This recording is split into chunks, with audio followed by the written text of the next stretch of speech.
Ajayan my life as a content creator at age of 15. Kinukudkod ko pala ang gata dito.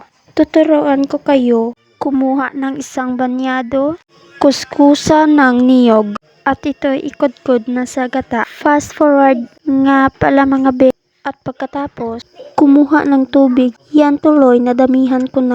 At pagkatapos ko ng lagyan ng tubig, at kinukumos ko na pala ng ilang beses. At pagkatapos, isinara ko na ito. Nga pala mga be, magtatanong kayo kung anong gawin ko dyan. Ay ilalagay ko ito sa buhok ko. Kasi para maging smooth. Kasi palagi na lang ako naiinis sa buhok ko. Buhaghag kasi guys eh. Sana mga be, huwag kayong magsawang manood.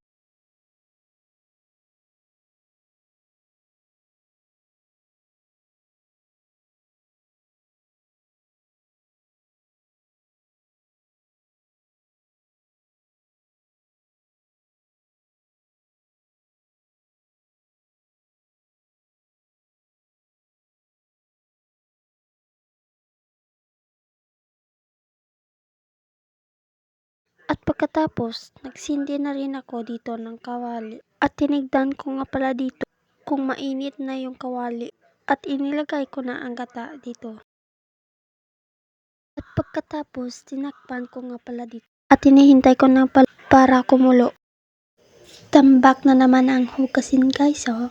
At pagkatapos, sinugasan ko nga pala ang mga plato dito. Fina-fast forward ko lang ito dahil matagal pa ito matapos. At finally, natapos na din ang hugasin. At pagkatapos, pinapalamig ko nga pala dito ang gata